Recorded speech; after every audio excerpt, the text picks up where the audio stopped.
LinkedIn is pretty amazing at helping you grow your small business. We cannot stop your new clients from emailing you at 3 a.m. We can help you sell, market, and hire in one place. We cannot help you be in 3 places at once. And while we can't help you organize your calendar, LinkedIn can help you land more clients so you have a calendar to organize. Grow your small business on LinkedIn. Learn more at linkedin.com/smallbusiness. You heard of this thing, the 8-minute abs? Yeah, sure, 8-minute abs. Yeah, the exercise video. Uh-huh. Yeah, well, this is going to blow that right out of the water. Listen to this. 7-minute abs.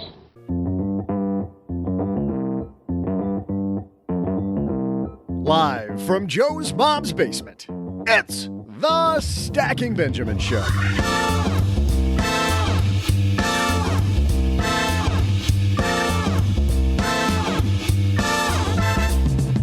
I'm Joe's mom's neighbor, Doug, and what do you mean my VHS camcorder's out of date?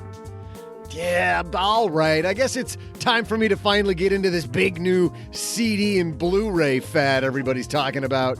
Well, if, like me, you're ready to find out all about the hot 2021 trends this Black Friday, we welcome the queen of technology at CNET, Bridget Carey.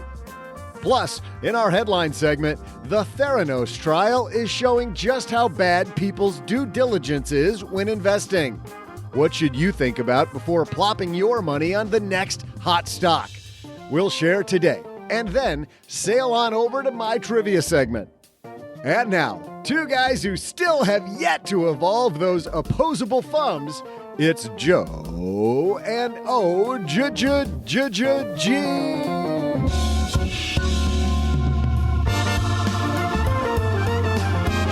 Nice joke, Doug, seeing that today is the day that Charles Darwin released his book, The Origin of Species, which is amazing. I've got a signed copy. You were there. Handed it to me personally. Hey, everybody. Welcome to Evolution for the Win podcast. I'm Joe Salciai, Average Joe Money on Twitter. Across the card table from me, that other voice you hear is Mr. OG. The sultry voice of heaven. Well, if you do say so yourself. Yes. I do, as a matter of fact. Guess what, OG? We got somebody else here in the basement with us, huh? I know. Somebody's going to carry this show, so we're sitting back with our feet up. Thankfully. Because from Afford Anything, you'll find her here most Fridays, but Paula Pant joins us. Directly across the card table, so I finally now know what your mom's basement looks like. I know. We've been working together for a decade. Yeah. This is your first time recording in the basement. Exactly. First time in mom's basement. It's Yes. exactly what I thought it would be. So I have to ask you, because people ask if it's a prop or not, exactly how many board games do we have in the basement? 100,000 billion. There's too many. This is a trivia question, actually. How many board games are in Joe's mom's basement? Yes, not frugal, and I could have been financial. I don't even think you would know the answer to that. I don't think I do. But I do know that I could have been financially independent a hell of a lot sooner had I not had that one particular addiction. But we're not talking about that today. We got other thoughts on our mind. If you're spending the big money, not board game money, but technology money, Bridget Carey upstairs talking to mom. Every year on this day, we're lucky that we get Bridget Carey from CNET here, and she's such a badass. I can't wait to talk to her. We're also going to talk about investing. Paula Pant, we're going to talk with you. How are you? I am fantastic. I know people can't see me. I've got this gigantic bowl of M&Ms in front of me. So I am fueled up and ready to go. I love how you and I are sitting here at the table and she's like huddled around the M&Ms. I am huddled around it like it's a campfire warmth. Well, you know, with Doug, you gotta claim your territory. Exactly. We got a great show, but first, well, running a small business, as you may know, like I do, it is super fun, but it can also be very tough. And when it's time to get a loan, it can feel impossible to find the lender that you actually trust. Big banks say no. The internet, well, that's full of sketchy offers with sky-high rates and fine print you can barely read. Whether you need help covering payroll, managing cash flow, or investing in growth, you deserve better. And that's why I recommend the small business marketplace Fundera, which is powered by NerdWallet. It's a free, easy-to-use platform. It lets you compare real financing offers from trusted lenders, and it's all in one place. And what I like is that you don't need perfect credit to get started. There's no spam. There's no bait and switch. Just personalized options that fit your business needs. Nothing I like better than a place that treats me the way that they would want to be treated. Using Fundera is a super way to quickly compare options and make your best funding move the way any great business owner would. Here's the best part, though. For a limited time, when you visit nerdwallet.com/SB and fill out the no obligation form, you're going to get VIP treatment and talk with a real person who knows all the ins and outs of small business lending. And you can tell them specifically what you're looking for. They can tell you specifically which options you should probably consider most. Don't risk your business on unreliable lenders. Go to nerdwallet.com/SB to learn more and find the funding you deserve. Fundera Inc., NMLS ID number 1240038. Well, there's nothing that relieves stress more when you have had a long day, you are completely fried, and you're thinking to yourself, maybe I'll just go out to dinner. But then you think about all those calories, all that money out of your wallet, and then you realize that you can eat healthy because you found Factor. Factor is ready in 2 minutes. Factor shops, preps, cooks, and delivers straight to your door, so you have more time for everything you love this spring, and you don't have to worry about eating healthy and going outside your budget because you've got the food sitting there in the fridge that you had pre-planned. What is Factor? Well, Factor has meals built around your goals, whether that's weight loss, overall nutrition, more protein, or GLP-1 support for strength and workout recovery. Check out Factor's Muscle Pro collection. Every meal's crafted with functional ingredients, lean proteins, colorful veggies, whole foods, and healthy fats. Factor bans 175 plus ingredients. No artificial colors or sweeteners, no high fructose corn syrup, no refined seed oils, just nutrient-dense foods. It's fresh, never frozen, over 100 rotating weekly meals, including globally inspired flavors like Mediterranean and Asian, so there's always something new to look forward to. I use Factor. I think you're going to love it too. Head to factormeals.com/SB50off, stackers, and use code SB50off, and you're going to get 50% off and free daily greens per box with new subscriptions only while supplies last until 9/27/2026. All right, we got Paula here. We got OG. We got Bridget Carey coming down to the basement. Let's get this party started. Hello, darlings. And now it's time for your favorite part of the show, our Stacking Benjamin's headlines. Our headline today comes to us from Axios, and I saw this all over the place, by the way. Paula and OG, you guys might have seen this headline too. With this Theranos trial going on, the Theranos trial reveals investors' questionable due diligence. This particular piece that I'm going to quote is written by Kia Kokalecheva. Kia writes, ex-Theranos CEO Elizabeth Holmes' trial continues, and the past week of testimony has painted a concerning picture. Mega companies like Safeway and Walgreens seem like they didn't do great due diligence. Why it matters, of course, Holmes is accused of defrauding investors and patients, but her defense team is intent on showing that she was very upfront about Theranos if only her investors listened. And this is the thing, OG, people get so excited about the next hot thing that we jump on board. And the more people jumped on board with Theranos, it looks like even these big companies did no due diligence because they were just looking for the big win. More validation. The more people that are doing something, the more you feel comfortable about the kind of the herd mentality, right? It reminds me, early in my career, I was studying different great investors, and you guys are familiar with Franklin Templeton mutual funds. Well, Sir John Templeton is a guy whose very philosophy, Paula, was if everybody looks right, I automatically look left. And it's funny because most people don't do that, right? Most people, they hear, hey, have you heard about this hot thing, Theranos? And they got the CEO. What's interesting is, so what you're describing is essentially the notion of being a contrarian. But oftentimes when we hear people talk about being contrarians, we hear it in the context of a bull versus bear market. We hear be fearful when others are greedy and be greedy when others are fearful, the famous Warren Buffett quote. What you're saying is to take that same contrarian philosophy and apply it to the pursuit of the next hot stock. Yeah. Do you think that's right, OG? Well, I mean, you just have to look over the last year or two on things like GameStop or AMC or the recent Rivian IPO, Tesla. Just the more people that validate or seemingly validate a philosophy, the more people are thinking that someone else must have done a lot of work on this, because there wouldn't be 10,000 people investing in this right now if somebody hadn't done it. So somebody did it. And it's kind of that self-fulfilling prophecy. And of course, we see what happens on the other side of that.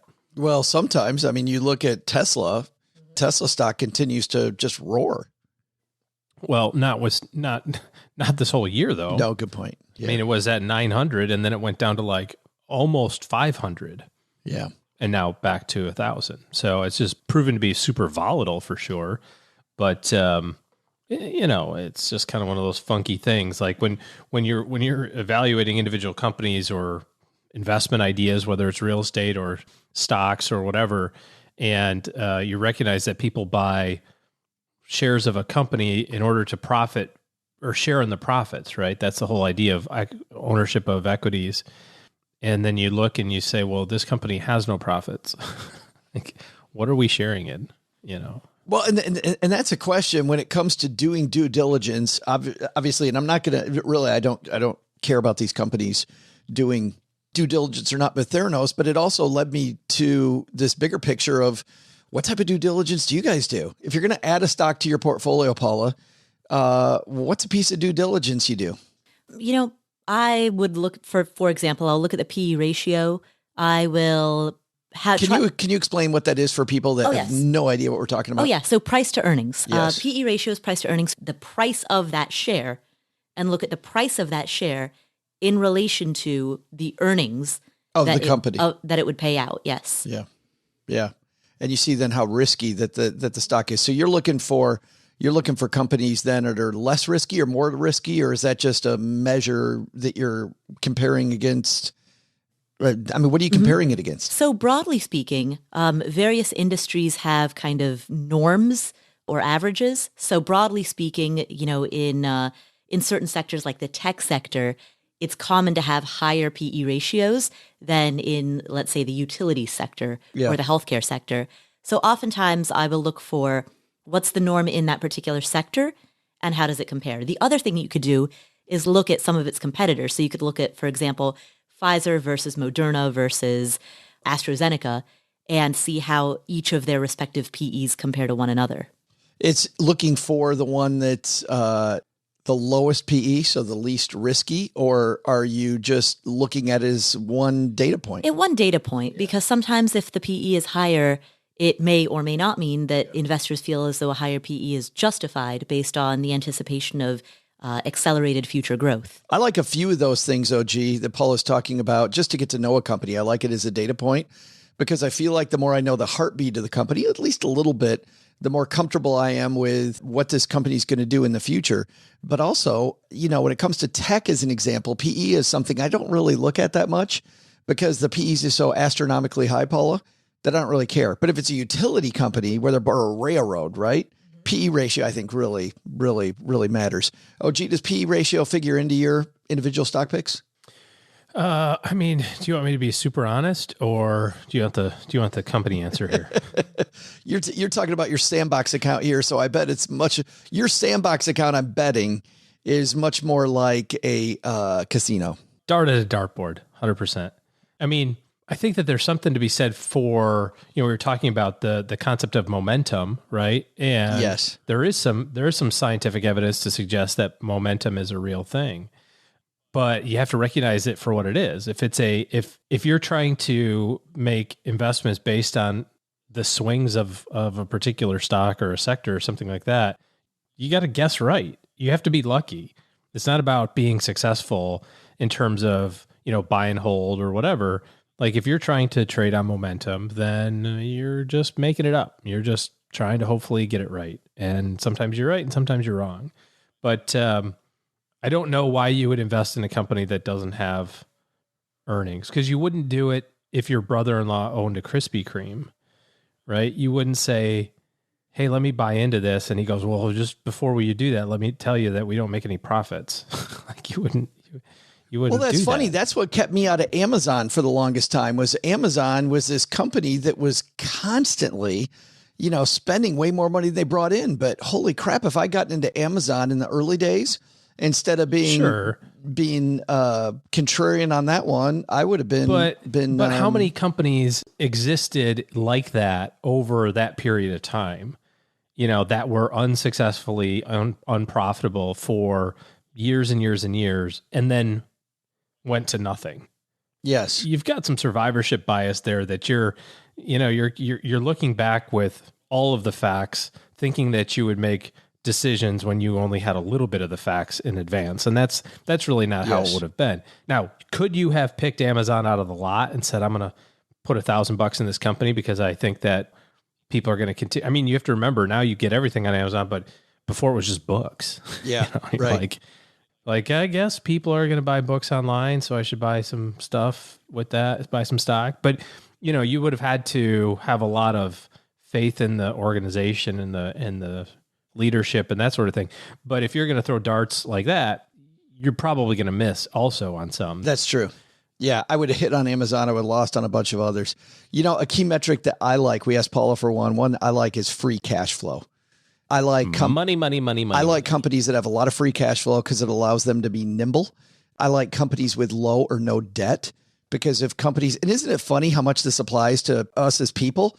Like you're going to be able to do some great things if you keep good cash flow and you have very little to no debt. Weird how that works also with you as the CEO of you. Yes. Right. Which is why I love when you're managing your own money, looking at yourself as if you're a company. Like what would my shareholders say about this credit card purchase that I made?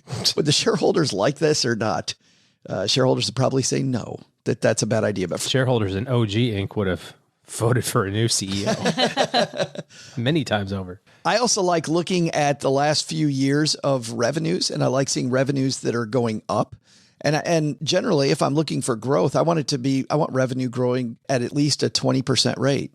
And what I don't want, and I need to look at also, is did they grow revenue? Because this is a place where people get stuck. Are they growing revenue because they grew the sales force? Like as an example, I've seen companies that will grow the top line revenue, but their profits go through the floor because they bought the revenue. They bought a much bigger sales force, and it really isn't looking fundamentally. The company doesn't look as good as I think it is.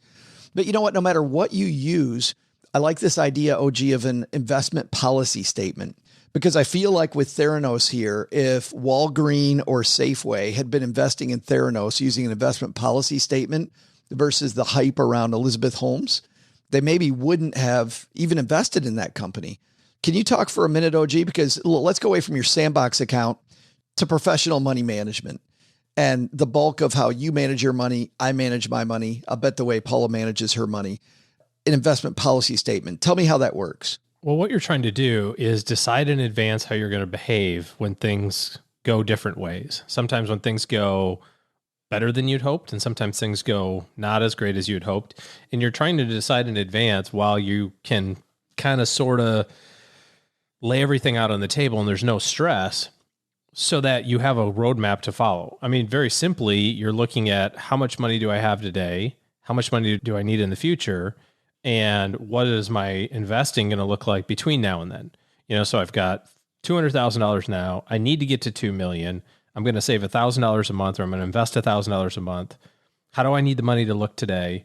How does my $1,000 a month investing look in terms of where it needs to go? But then you're also setting up the behavior and the rules for, well, what happens if I wake up tomorrow and COVID 2.0 happens and the stock market goes down 30%? Or what happens if I wake up tomorrow and, the recovery happens 2.0 and I have 30% more money? What do I do? If you have those kind of plans listed in advance, there's a better likelihood of making good decisions, because when you're going to make bad decisions is when stress happens. And if you can take the stress out of making decisions because you already have the roadmap, then you're not going to make bad decisions. And over the last decade, OG, the question we get asked over and over whenever the market gets shaky, what do people ask? They ask, how do I respond to this? Yeah. How do I respond to this? And your answer is? Yeah. Great investors act, they don't react. They don't. Right? How should I react to yada, yada, yada? It's funny, Paula, OG's talking about with your stock portfolio, I've known you long enough to know, and the way you invest in property, you have an investment policy statement about the criteria you use about what's a good property to buy and what's not. Mm-hmm. Exactly. And the very first thing that I have my students do is to write out that investor policy statement. And it's incredibly detailed. And OG, I like what you said. Great investors act, they don't react, because that I get that same question. The housing market is doing this, the housing market is doing that. Or I get, a one-step derivation of that question, which is, I anticipate that the housing market might do X or Y or Z. Oh, yeah, I like that. Even scarier. I think it's too high. Right. What should I do? Like, who are you to judge? Yeah, exactly. Exactly. According to what? One of my favorite books, by the way, and we'll get back to that, Paul, but just for a second while we're on that note, one of my favorite books, it's fairly dry. It's called Trading Rules. It's from the 90s. I've recommended, by the way, people not buy this book because it's so damn boring. But what's fascinating to me about it is this gentleman impresses upon the reader over and over and over about how insignificant you are. And once you realize that you're insignificant, you also then realize, I have no idea where the hell the market's going. I don't know why it does what it does. People on CNBC have no idea, or Fox Business, they have no idea why it does what it does. And once we give that away and we start dealing with numbers, which I'll come back to you on with your investment policy statement, Now instead, I'm going to have my criteria about why it looks good, and I'm just going to work on that. And I forget all this BS, and I'm instead just focused on me and my numbers and my data. Because if I'm buying a stock because I think it's going to turn around tomorrow, like as he makes this example in this book. If I'm buying a stock because I think it's going to turn around tomorrow, he says, who are you to think that this has been a crappy company for the last 6 months or year or whatever, but today, because you had the thought after your tuna fish sandwich that this is going to turn around right now. Like, really? You think you're that cool? You're not that cool. Right. But anyway, back to investment policy statement and real estate. I love the tuna fish sandwich detail. I might have a tuna fish sandwich today. It sounds nice. It does. It does. We're recording this around lunchtime. I'm eating a bowl of M&Ms. You are. And those are also super attractive, I'll be honest. Yes, that's right. And you see, while Paula, you were talking, I snuck a couple out of there. I did see that. I did. Sorry about that. that. Yes.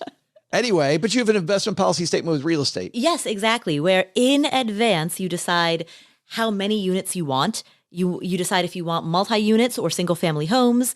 You decide if you want to concentrate them all in one city or location, or if you want to spread, diversify amongst a variety of different cities and states. You decide ideally what ratio of debt to equity do you want to hold? How leveraged do you want to be? You make all of these decisions up front so that way, once you go out and start looking for homes, you aren't swayed by something that you see. And what I love about that, OG, is that whether we're talking about stocks or real estate, is that when you make a mistake as an investor, because you still will make a mistake even though you have an investment policy statement, instead of fixing it that one time, you fix the machine, right? You work on the investment policy statement instead of just this one-off thing that you did. Yeah, that's the biggest thing. It's like you're not trying to hit home runs on every pitch. You know what I mean? What you're trying to avoid is the catastrophic error.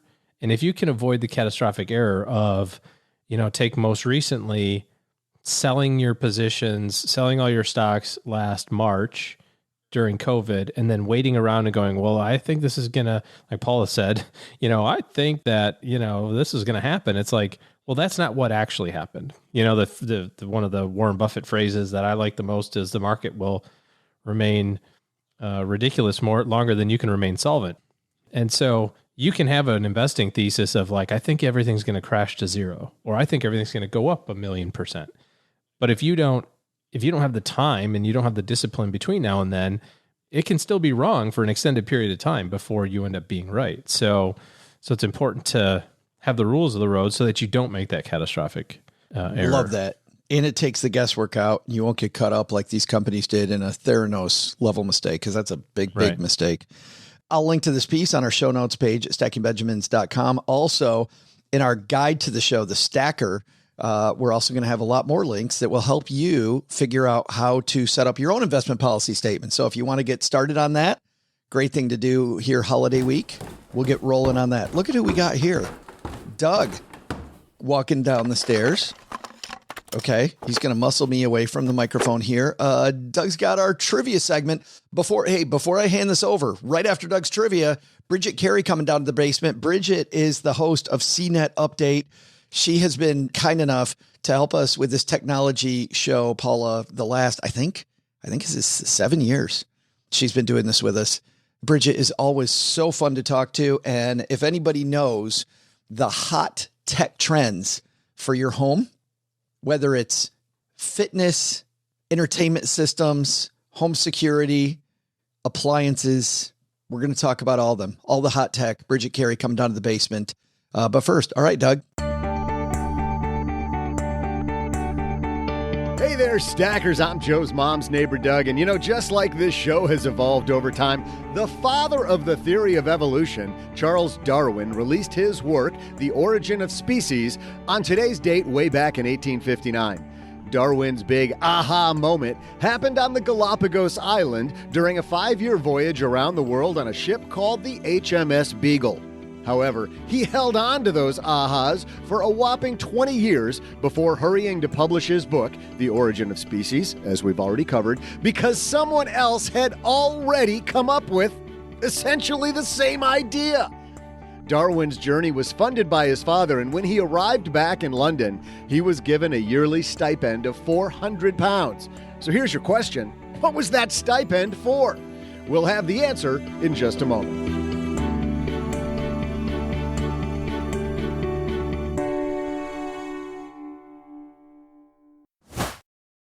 In business, there is no room for guesswork. Every shipment matters. Every deadline counts. And when you're trying to keep operations running smoothly, the last thing you need is uncertainty. That's why reliability is at the core of USPS Ground Advantage. From the moment your package is first scanned in, it moves through a secure nationwide network, aiding in a timely and accurate delivery. You get near real-time tracking so you can keep up with your shipments. And with affordable upfront pricing, there are no hidden fees or surprise surcharges to throw off your cost sheets. It all adds up to predictable deliveries you can depend on, because knowing your logistics are handled lets you focus on everything else, your customers, your team, and the future you're building. Visit USPS.com/Ground Advantage to start shipping with confidence. USPS Ground Advantage. We mean business.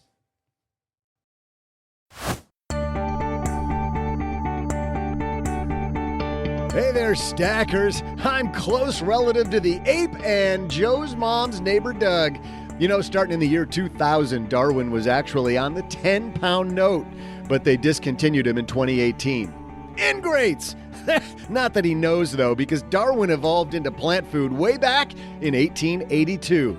But before that, Darwin's dad was footing the bill for a while.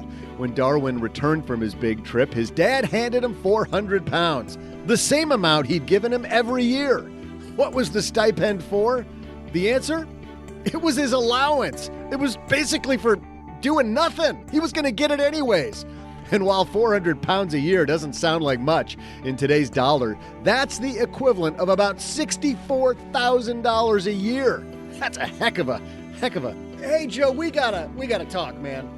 Anyway, let's see if we can save you $64,000 on hot tech toys. Here comes Bridget Carey from CNET. And here she comes down to the basement for her yearly visit. I was telling her ahead of time that this is every year, like it means the holidays are coming. Bridget Carey from CNET is back. How are you? I'm still here. Hanging in there.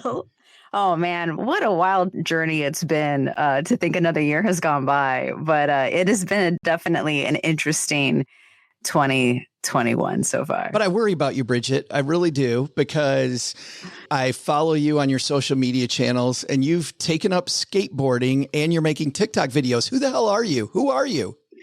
I don't know. I'm clearly broken inside and soon to be broken on the outside with that skateboard. I I feel like I've been trying to take on different wild things. I mean, well, I'm still working from home because that's how our setup is right now. So yeah, it definitely is opening the door to doing new activities. But I like though how you always dig into this stuff, and you've always been kind of a guinea pig with all the different things that you try. And I always like seeing you with the Oculus on or trying different crazy things. But what I thought was really cool is Masterclass is a sponsor of this show, and you're taking like the Tony Hawk Masterclass on how to be a badass skateboarder. Actually, that is true. I tweeted that. I was like, I'm not worried. I'll learn how to skateboard. My husband used to skateboard. He was like, yeah, you could do this. I'm like, yeah, why not? We just walked into a store, bought a board. And I'm like, I'll just watch the masterclass. I did have to pause after episode 1. He's already on doing ollies. I'm still trying to get my feet on the board. So I'm going to take a little pause from the masterclass just to like first get my confidence up before I start trying some things. But maybe I'll switch over to cooking and feel better about myself doing something safer in the kitchen.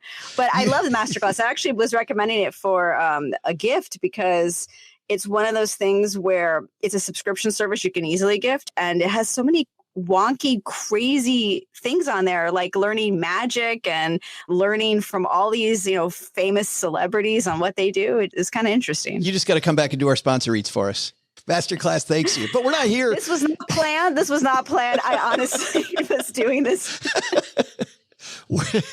We're not here to talk about Masterclass or even low-tech stuff like skateboarding or cooking comfort food for afterwards, right? Learning how to do that. We're going to dive into technology. And in our exchange, getting ready for this segment, we had a discussion about what a weird year it's been. And, I've been trying to get an Xbox Series X for most of the year, like most of the world has. I know people trying to get PS5s. Let's forget about that. People trying to get medical equipment, right? Because they can't get the right medical equipment. And I passed by a parking lot full of cars that are waiting for chips on the road recently. It's been a weird year, Bridget. How does that's got to affect the whole technology Black Friday thing in the holiday season? Oh, well, definitely we are expecting more stock outages because of these supply chain constraints, the fact that, there's a chip shortage. I think TVs and game consoles are going to be the hardest. And what really changed is that Black Friday started really early in a sense that we're seeing the word being thrown out since October. We're seeing these sales constantly roll out. Target had a thing where they're like, you know what? If you're nervous about shopping early, don't, because if it goes lower, we'll give you a refund.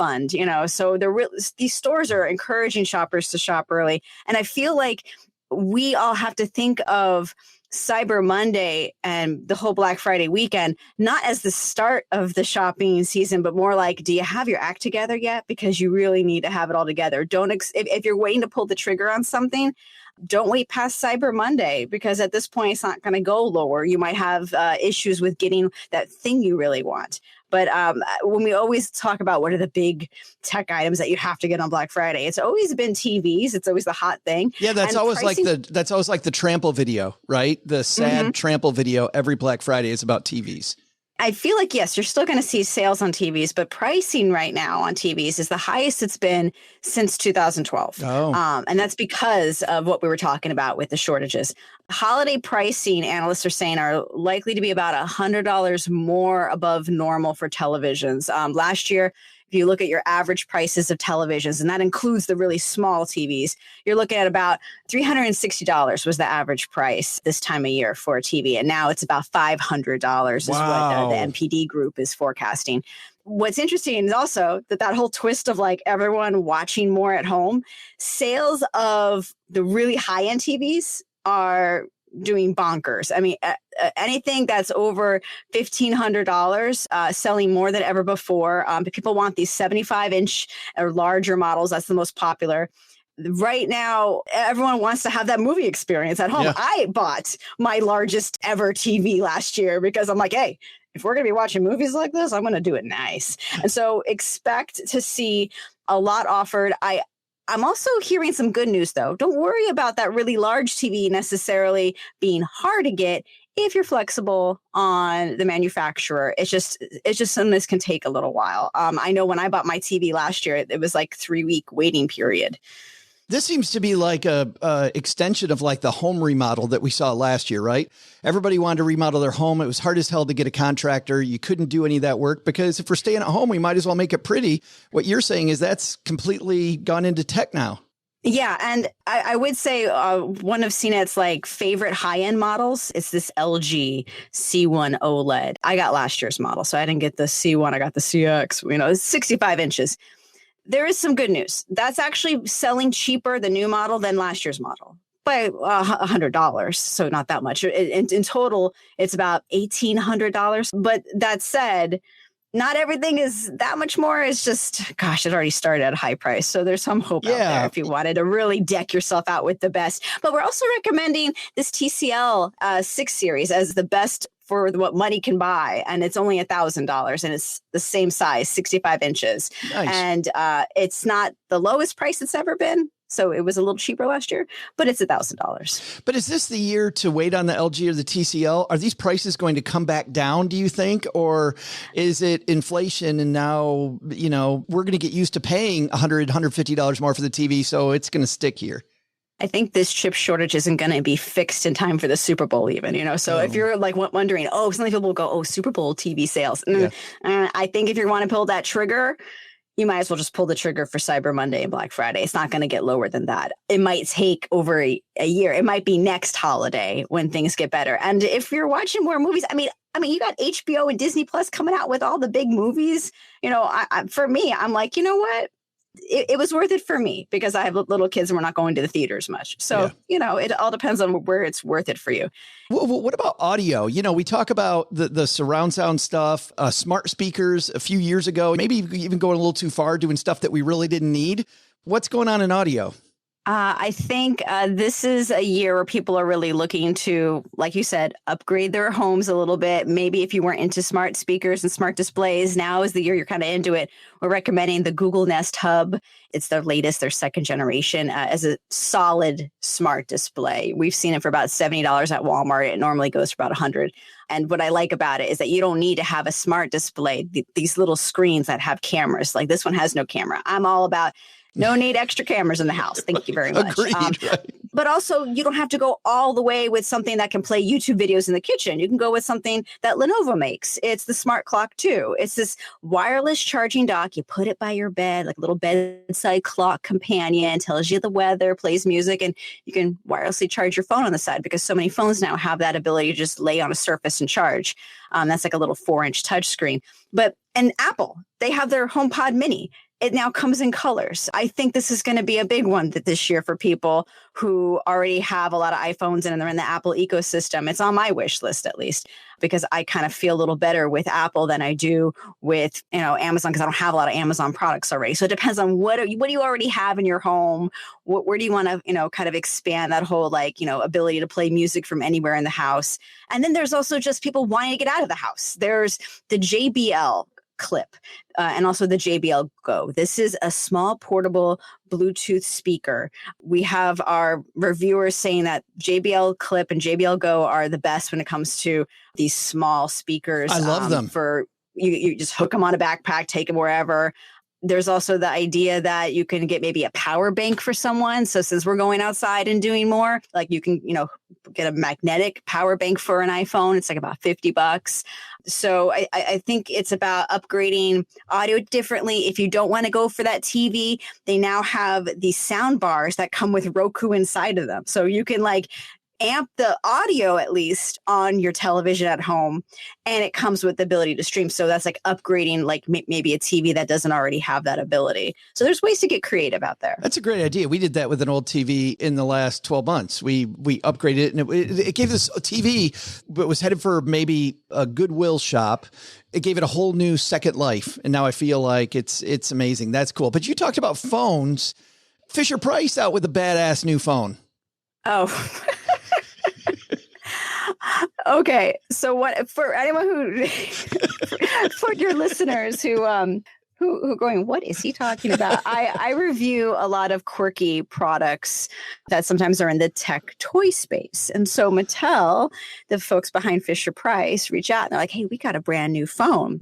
You know that baby phone that we all had, the chatter phone? It's got that rotary dial. It's got that face with the rolling eyes. Yeah, the eyes in the front go up and down. Yeah. Oh, yeah. I mean, he was in Toy Story. You know the guy. Yeah, they made one for adults that works as a Bluetooth accessory.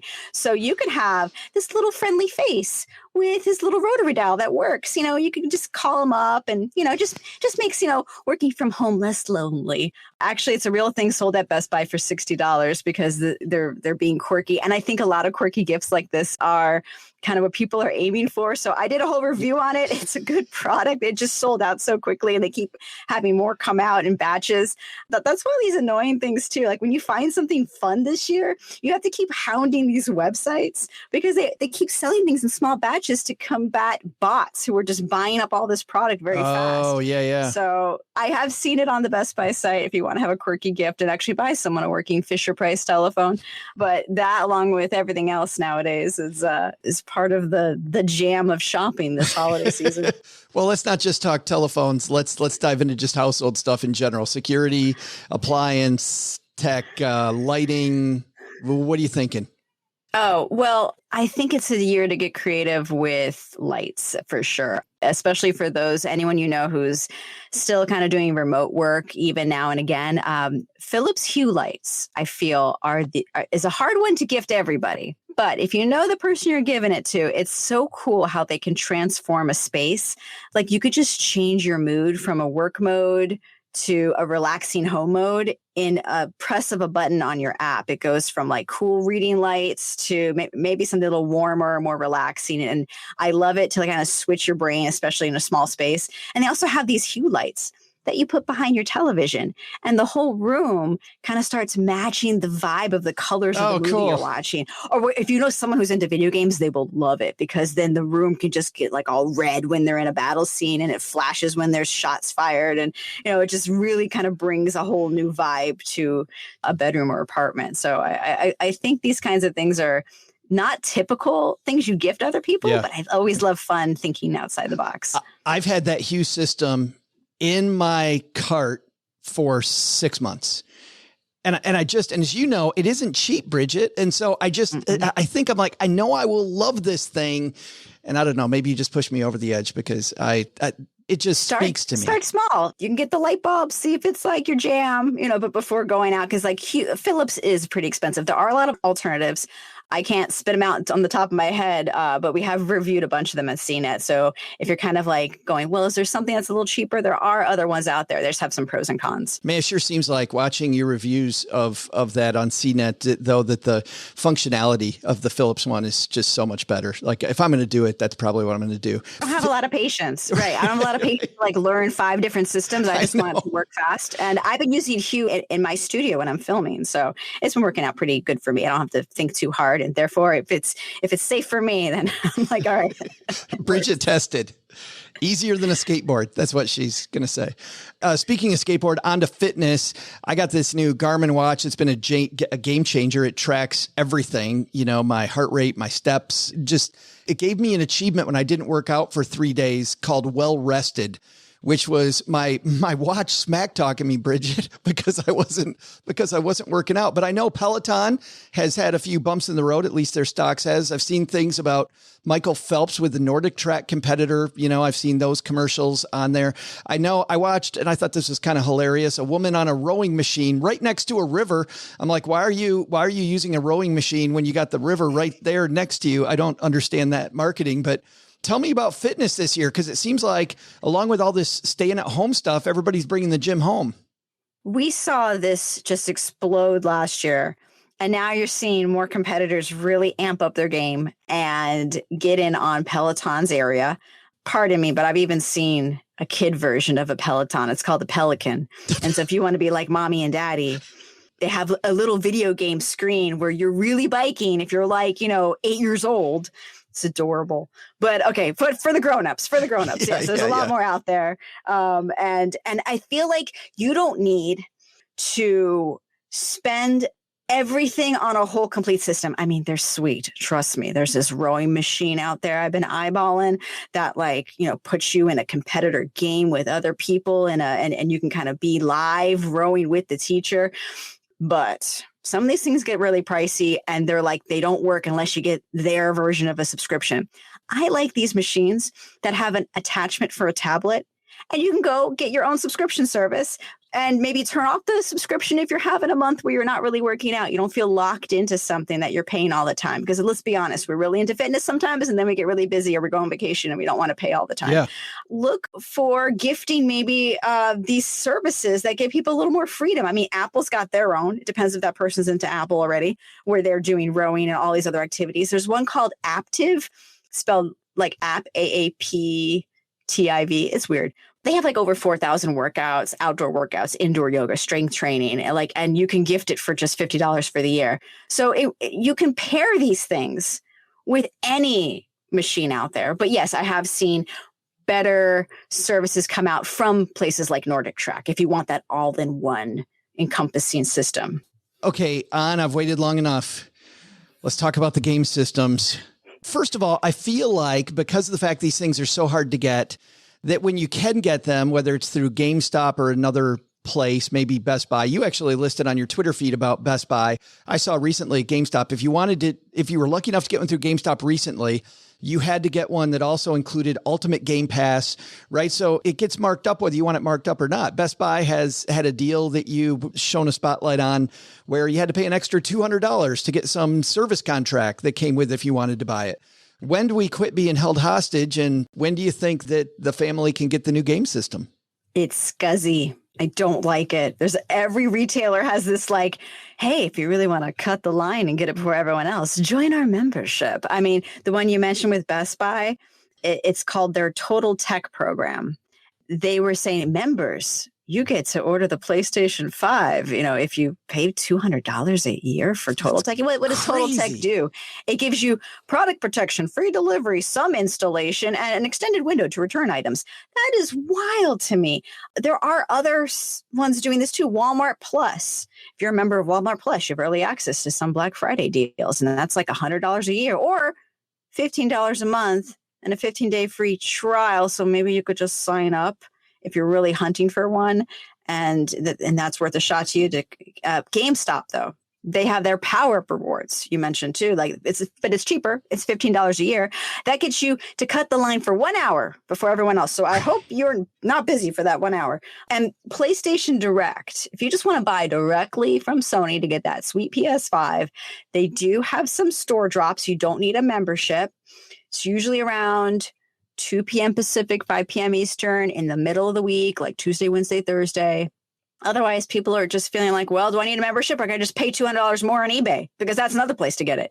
I don't know if this is going away. I feel like it's stressing a lot of people out. I talked to a mom who divided her whole family up to get the Switch OLED, and they had different stores and everyone's on a different website hitting refresh. Ugh. One thing I would tell your listeners is that you are going to be hitting refresh if you want this, and you're going to need a lot of patience because what they're doing is they're releasing them. Target, Best Buy, all of them. They're releasing them in these small batches, like I mentioned, because of bots. So they don't want to put their whole entire inventory on at once and have it instantly poof vanish.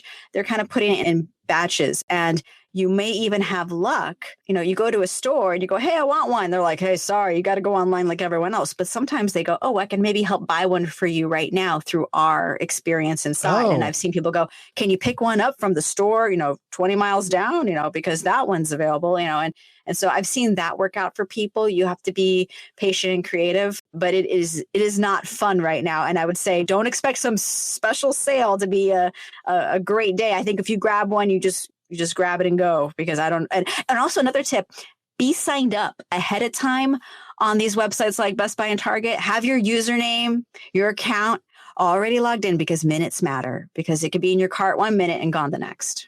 I had one in my cart at Walmart and I just didn't trust it because Walmart had so many as you know, so many third-party resellers that I didn't realize it was the real thing until it was gone. I sat on it, and I'm like, is this real?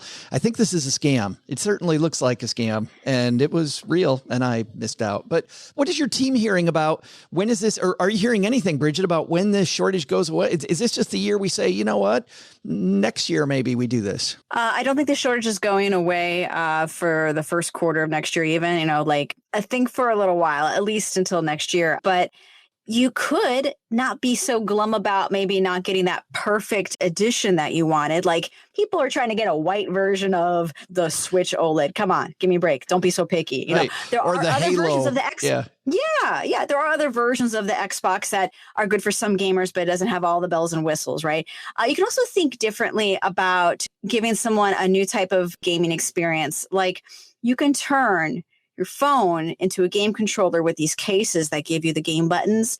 And if there's someone who's already into Xbox, well, there's Xbox Cloud games that they can play on their phone. Apple has their Apple Arcade. And these essentially controllers that attach to the phone, whether it's Android or iPhone, they go from anywhere between like $55 to $100. It's another way to give someone a different kind of fun if you can't score the big system. Yeah. Well, and as much as we're on the go, starting up again, and life slowly begins returning to normal, I can imagine for a lot of people taking it with you is going to be maybe the future. Bridget, I wish you enjoyed what you did. That's what's frustrating about these interviews is you clearly aren't into this stuff at all. What new stuff's coming up from you at CNET? What are you working on now? I'm in the middle of testing out this new product from Amazon that is by invite only. It is called the Amazon Glow. It is something that helps kids, little kids, like 5-year-olds, talk to their relatives who are far away by playing games. So it's not just video chatting, it's video chatting while reading stories, video chatting while playing card games, all on this projection. It's wild. And to me, if I'm sitting here going, it's $250. It's a lot of money for something to give a little kid, but it's just making my parents, their grandparents, just light up with the ability to play in a way because they're in Florida. I'm over in the New York area. It's just we're not seeing each other. It seems like it's more a present for them than it is for the kids, really. It's a little bit of both because I know that they've both been missing each other and we're not going to see each other for Thanksgiving this time. So I feel like, wow, this is a whole new twist on a game system. We're talking about game systems for us, grownups, but, little kids can now tap into something new. They're playing with read-alongs and tic-tac-toes and other kinds of puzzle matching games, and they just can't get enough of it. So I'm kind of thinking, we have a new category here. What are we going to call this? We're going to post links to Bridget's work at CNET. We'll post links to as many of the CNET reviews as we can find for all the products Bridget talked about today, and also maybe to your TikTok page so we can watch you skateboard. Oh, Lordy. Bridget Carey, thanks for hanging out with us again. Always fun. Happy Thanksgiving. Thanks, same to you. Happy Thanksgiving. This is Scott from California. When I'm not hiking at national parks, I'm stacking Benjamins. Big thanks to Bridget for hanging out with us. I love it when she's here every year. How about that badass Fisher-Price phone, Paula? I mean, it's adorable. I mean, seriously. In my house, people think that Cheryl and I are quirky already with our decorating ideas. The Fisher-Price phone, I think, would fit right in here. That doesn't get out, does it, to you guys? What gets out to us? That you're quirky? Oh. Usually we just talk about that behind your back. I didn't know where you were going with that. Paula, you going to have the Fisher-Price phone? I mean, it's freaking adorable. If I needed a landline, that would be the one to get. What about the exercise machine? She talked about the fact that, Peloton has a bunch of competitors, the Nordic Track, the rowing machines. I mean, I don't have the space for one, but I do really appreciate that stationary rowing is coming back in vogue. It's my favorite of the various cardio machines. It's a full body workout. What about and you get to sit down. What about going outside and running? Who does that? Barf. Gross. OG. I like my knees. Big tech you're hoping to get this year? Just got a new MacBook. Oh, yeah. For work. I mean, we kind of went a little hog wild last year. Kids got phones and yeah, you're pretty hooked up. I want the that new Xboxes. I want that Xbox that you got. I'll sell you one. You heard what? How bad do you want it? I know. I could easily buy one right now, but the 50% markup or 70% markup to buy one. Yeah. I'll only mark it up 40%. Yes. And that's why we're friends. Gently used. Hey, let's take out the magnifying glass and help somebody do better with their money. Today's hotline call comes to us courtesy of magnifymoney.com. Paula, you know what happens when you go to stackingbenjamins.com/magnify money? You find out that the products and services you use every day are nowhere near the best in class. It's amazing, isn't it? They over 92%. See, I don't know what to say when somebody gets it right. Somebody gets it right. I have no idea. Oh, how many times have I heard you say that? Over 92% of the products available online, all ranked head to head at Magnify Money. Go to stackingbenjamins.com/magnify money. Whether it's CD rates, which you think if interest rates start coming up, we'll finally maybe see some CD rates that are worth talking about. Money markets, savings accounts, checking accounts, all compared at Magnify Money. Today, we're going to help Doug magnify his money. Not that Doug, this Doug. Hey, Joe and OG. I've been listening for a couple of years, and I'm concerned a little learning may have occurred during this time. At the risk of that continuing to happen, I have a question about safe, medium-term investment options. You guys often talk about investing for the long term with a diversified portfolio, but what's the best investing plan for keeping money relatively safe and getting some return over the next 5 to 7 years? I'm thinking CDs, money market accounts, high-yield savings accounts. What other options are available? As for the shirt, I'm not picky. Just send me what you've got, and if it's too big, I'll give it to my daughter. Thanks a bunch. See ya. Hey, thanks for the question, Doug. And once again, we will send you a code, and you get to pick out how big you want the shirt to be. Whatever shirt you want. If you want whatever it, size makes you happy. Yes. If you want the shirt for you, for your daughter, you don't even have to tell us. Maybe he needs an aspirational size. Is aspirational size bigger or smaller? Depends on your goals. It does. It absolutely does. Yes. Yep. Because at this particular moment, while I'm feasting on Paula's M&Ms. Paula's M&Ms. They're actually my M&Ms that Paula has in front of her. Exactly. She's absconded them. Yes. With them, I guess. Yeah. I might have a story about that for later. Anyway, but Doug's like, what does this have to do with me? OG, what do you think about that? That 5 to 7 year time frame is really tough. Well, not really. I don't think so. I think that if you've got a 7-year time horizon, that's perfectly fine for equities. 5? As you get closer to 5, no, not so much. I mean, really, the only thing that you can invest in that's short term is some sort of fixed income, whether that's government bonds or corporate bonds, that basically you're lending money to the government or to the different organizations. All the rage today are inflation bonds. So you could go get some I bonds or an inflation protected bond fund. All sorts of companies have those. But if you've got 7 years, I think you can stretch it and invest like you normally would. And then as you get closer to that 4-year mark, kind of downshift a little bit. That would be my preference. I mean, the reality is that there's not any great return short-term things. Yeah. Those two things are diametrically opposed. And the word high yield is just a make-believe word that banks use because there's no such thing right now. You're getting 0.4 in your savings account. It's just, nobody in the world calls that high yield. Inflation protected bonds high yield's like a euphemism. Not as crappy as our other account yield. They should call it that maybe. That stuff, Doug, that the inflation protected bonds that OG's talking about, you'll find those, they call them TIPS. Often you'll see the word TIPS, that's Treasury Inflation Protected Securities. So you'll hear that jargon when you're looking at the I-bond funds. Paula, other thoughts you like for 5 to 7 years? Maybe a little Bitcoin? The first thing that came to mind when I heard the question was bonds. The second thing that came to mind was that he could, depending on how much money there is, divide up that money into different chunks. So let's just say we're talking about $10,000. He could put 3,000 of that into equities. We'll say 3,000 into bonds, 3,000 in cash in a quote unquote high yield savings account. Yeah. Right. And so you could, if you've got one chunk of money, you could sort of split it up in a few different ways. Yeah. It's not all or nothing. Yeah, exactly.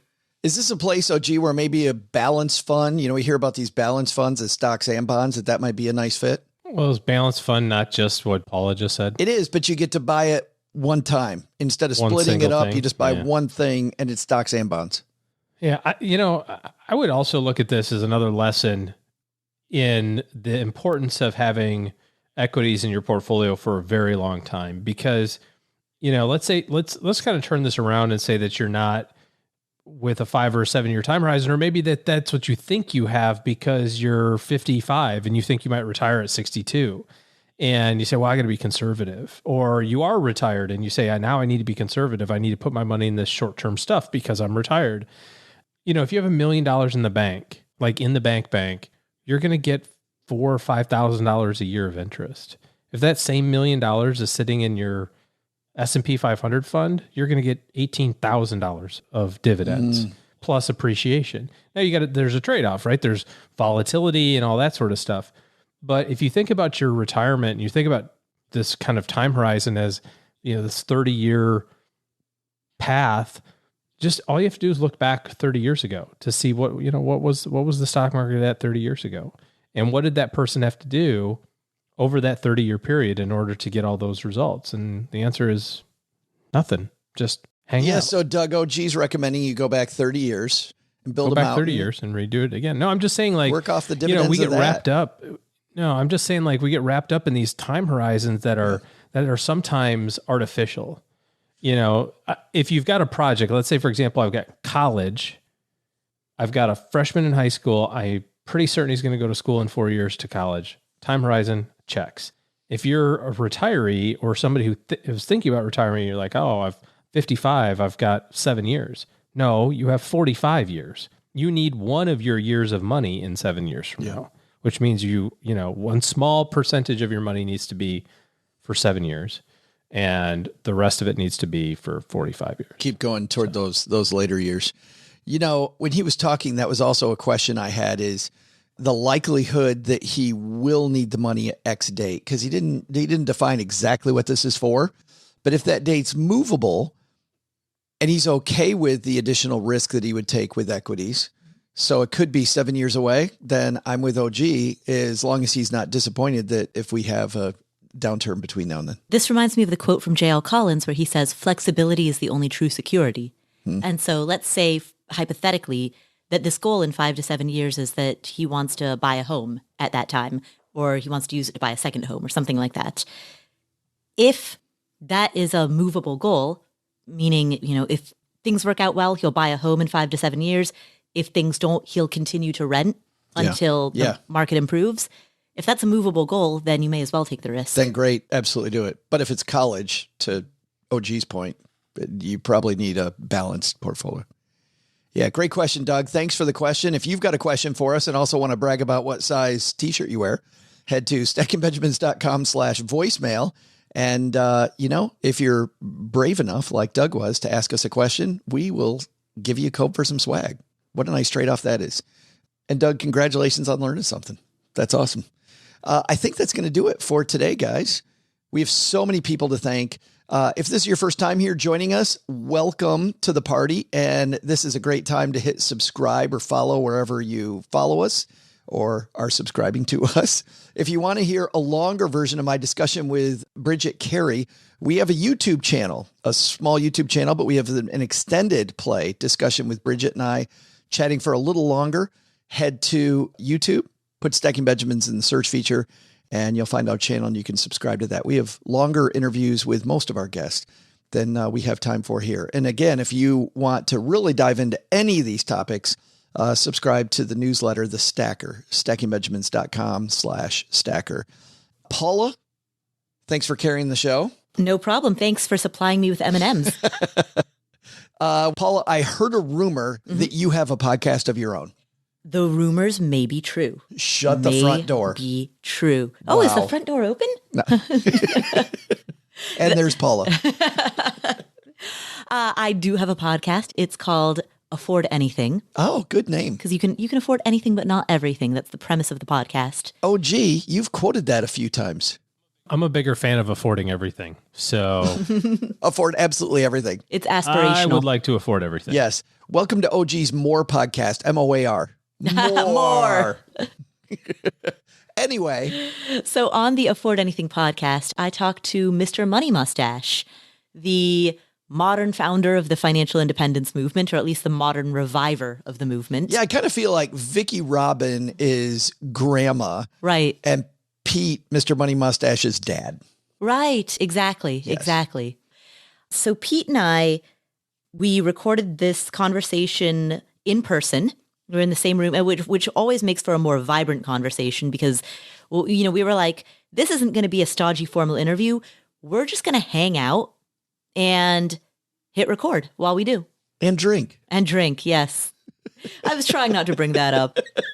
But yes. That also takes place. So if, you know, Drunk History, are you familiar with that brand? Yeah, so it's like the drunk history of financial independence and personal finance. Drunk finance. Maybe we got to make that podcast a thing, guys. Drunk finance. That's what this was. What it was think? Drunk finance. OG, Paula, you guys in? We going to make a new podcast?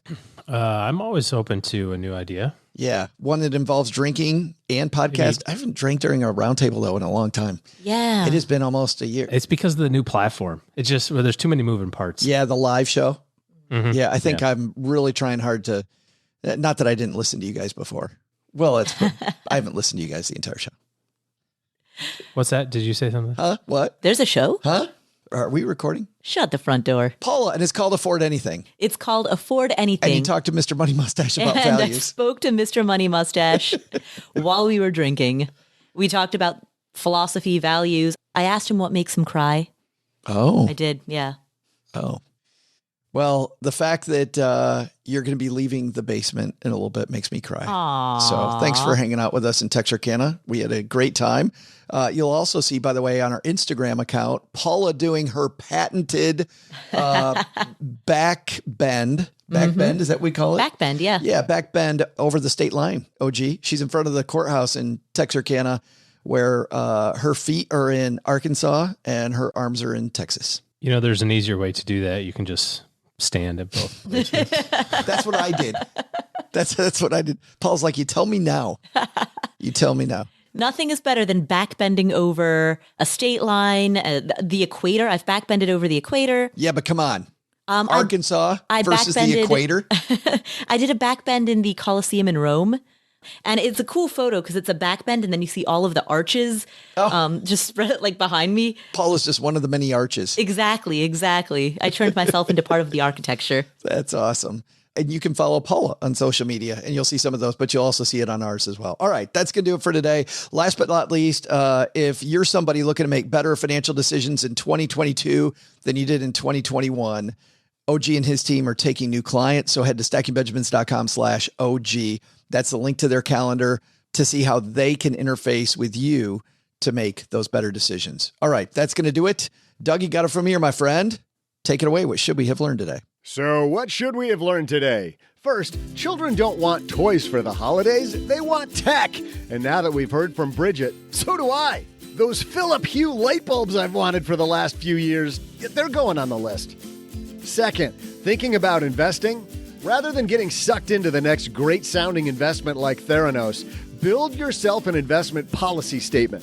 Whether it's for stocks, real estate, or something else, you're sure to avoid big mistakes when you begin investing with some solid criteria. But the big lesson? If you have a big idea, don't wait 20 years to put it out into the world like Darwin did. Like technology, the idea's gone, baby, and they're on to something bigger and better. But heck, I still love you, VHS camcorder. You'll always be the OG to me. Well, not like our OG, but a tech OG. Different, but the same, kinda. Neither of you have hair. Thanks so much for joining us, Bridget Carey. You can find Bridget on Twitter at Bridget Carey. That's Carey. And thanks to Paula Pant for visiting. And for eating all the M&Ms in the house, you'll find Paula on the Afford Anything podcast, wherever you're listening to us right now. And to all of you in the US of A, from all of us here in the basement, happy Thanksgiving to you and yours. May your turkey be plump, your potatoes not have a lump, may your pies take the prize, and Thanksgiving dinner stay off your thighs. This show is the property of SB Podcasts, LLC. Copyright 2021 and is created by Joe Salsihak. Our producer is Karen Rapine. The show is written by the brilliant Paulette Perhatch with help from Joe and Doc G from the Earn and Invest podcast. Know how I know how brilliant Paulette is? She wrote the words I'm reading right now. While she's not putting awesome words in my mouth, she helps writers power their work and businesses power their words. See how she can help you at thatwriterpaulette.com. After you listen to our show, check out our show notes page written by our website manager and blog editor, Brooke Miller. Brooke and Joe also collaborate on a guide to the show and with lots of extras we couldn't include on today's podcast. Heck, they'll also throw in some life money lessons from Joe, and it's all free. It's called The Stacker, and you'll find it at stackingbenjamins.com/stacker. Once we get all of this goodness bottled up, it goes over to our engineer, the amazing Steve Stewart, who helps the rest of our team sound nearly as good as I do right now. Want to talk about the show later? Mom's friend Gertrude is our social media coordinator and room mother in our Facebook group, The Basement. So say hello when you see us posting online. Here's a weird fact. She and Tina Eichenberg are never in the same room at the same time. To join all the basement fun with other stackers, type stackingbenjamins.com/basement. I'm Joe's mom's neighbor, Doug, leaving you with this safety tip. Don't substitute your gym's spin class with your dryer's spin cycle. Believe it or not, they are not the same.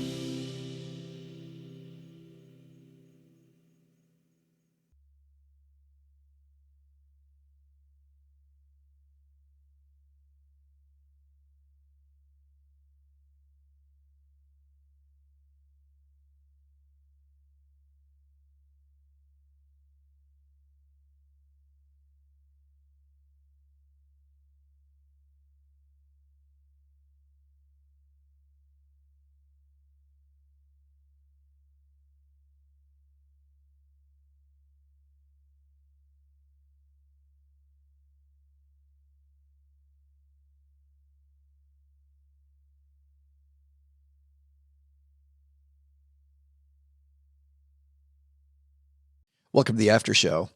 As you were eating these M&Ms, Paula, I was thinking of, we're getting ready to travel for tomorrow is Thanksgiving in the United States. Mm-hmm. For those of you outside the United States, it is a day called Thursday. Very special day. Well, depending on where they are in the international date line, it may or may not be Thursday. It may not be. That's right. Some people may be celebrating it right now. Whoa. As people are listening to this. But family members always make these great snacks. And Mom makes a hella Chex Mix. And we devour this stuff. And I think she loads it up on salt and garlic. And look at more for me because look at OG. That's so gross. It's so great. Every year at this time, by the way, this is the entire after show. Chex Mix? 100%. I guarantee that this conversation has happened 9 times in the last 9 years. But one year, she takes out the tub. And the joke that comes with it, the whole story. Okay. We're all excited about the tub. And my brother... Can you repeat the part of the stuff where you said all about the things? I will. Thank you, Homer. He opens the tub, and immediately, my mom put a lot of garlic in it this year. And it just hit him he takes the top off the Tupperware thing. The garlic hits him in the face. You see it. You see him go back and go forward. He sneezes it right into Oh, no. And he claimed the whole damn thing for himself. That might have been brilliant, actually, then. I was going to say, it probably was a fake sneeze, actually. I know. Absolutely. Nope. He had the whole damn thing for himself. But I was thinking about that. Paula's had the M&Ms in front of her. And the whole show, and I had to wait to tell the story because, didn't want to interrupt the stuff we were talking about. But I kept thinking I could just sneeze in those in their mind. My son had a holiday party in his class, and he came out. I picked him up from school, and he had like a half bag of pretzels, like rolled gold pretzels or whatever. I haven't eaten pretzels in a long time, and so I jam my hand in there. I'm like, pretzels. All right. I'm like hammering down. And I get about like 5 bites in and I go, how many 7th graders have put their hands in this? And he goes, pretty much all of them, Dad. Awesome. Awesome. Me just, that's fun. So Chex Mix is your must have for Thanksgiving. Well, really more the holidays that come later. Is Chex Mix. Christmas or Hanukkah or whatever. Yeah. Sort of we start party. early though. So I've never heard of homemade savory Chex Mix, but I have heard. Are you familiar with the puppy chow? Oh, yeah. Oh, yeah. Fantastic. Yeah. Gross. Delicious. Amazing. Gross. Amazing. Nasty. Yeah, but not as good as Chex Mix. The bad news is Paula and I have been talking about our diet coaches. And last year with Jesse, my coach, I made my own Chex Mix. You blocked her on. I seriously had to for like a week because I was down in the carbs. I mean, I made so much Chex Mix and Cheryl doesn't really like it either. So I had all of it. I might try some. I might make some and try it. We'll see. But that I'll let puppy you know. chow stuff is also like That's gross too. Yeah, that puppy chow is amazing. Fabulous. So for anyone who doesn't know what that is, puppy chow is you take Chex Mix and you take this Purina. you take Chex Mix and you mix it with a bunch of like powdered sugar and chocolate and like all kinds of dessert goodies and put it in a big plastic bag and shake it all up. And it's fantastic. I think it'd be way better if you surprised us right now, Paula. And it really was puppy chow. Like, oh, it's fantastic. It comes in this bag. They say it's for dogs, but it's great. Not It's as called Purina. not as good as Friskies, but or Meow Mix. Fabulous. Cats ask for it by name. That's Meow Mix.